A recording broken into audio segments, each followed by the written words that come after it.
Koreans like to eat pancakes on rainy days. How did this tradition come about? Some say that because the children can't go out to play on rainy days, moms make all kinds of pancakes at home to soothe the crying children.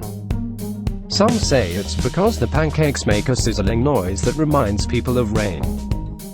It is also said that because of the increase in humidity on rainy days, the blood sugar level drops, so people especially want to eat flour-based food to replenish it. As South Korea is surrounded by the sea on 3 sides, there is an abundance of seafood, which is why seafood pancakes are so popular. In addition to seafood pancakes that Uncle Seoul introduces today, there are also kimchi pancakes, beef pancakes, tuna pancakes, cabbage pancakes, fish fillet pancakes, zucchini pancakes, enoki mushroom pancakes, mung bean pancakes, potato pancakes, and many more. Moreover, Korean pancakes are an essential offering for the Mid-Autumn Festival and Ancestor Memorial Days. The only Korean pancake is a batter-based pancake, no dough-based one, which requires yeast fermentation. And there is no plain flour pancake, all of which are made with fillings and fried in a batter. Traditionally, Koreans regard rice as the only staple food.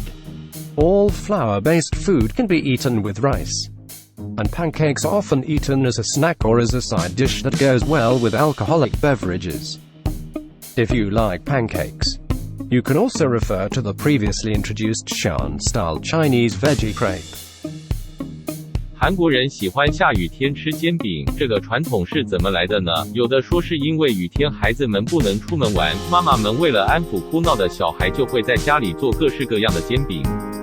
有的说是因为做煎饼的时候会发出滋滋的声音，让人联想到下雨的声音。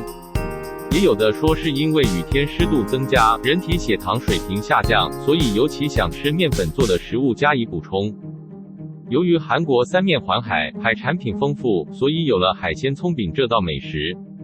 逢年过节，韩国家庭都会做各式各样的煎饼，除了 Uncle Seoul 今天介绍的海鲜葱饼，还有泡菜饼、牛肉饼、金枪鱼饼、白菜饼、鱼片饼、西葫芦饼、金针菇饼、绿豆饼、土豆饼等等。另外，在中秋节和祖先忌日时，韩式煎饼也是祭祖必不可少的一种祭品。韩国的饼只有煎饼，没有烙饼，不用酵母发酵，而且没有纯面粉的饼，都是要加入馅料一起做成面糊煎出来的才叫饼。另外，传统韩国人只把米饭视为唯一主食，所有面食做的食物都可以搭配米饭食用，而煎饼常被当作一种小吃或者下酒菜。喜欢煎饼类的话，还可以参考之前介绍过的西安小吃煎饼卷菜。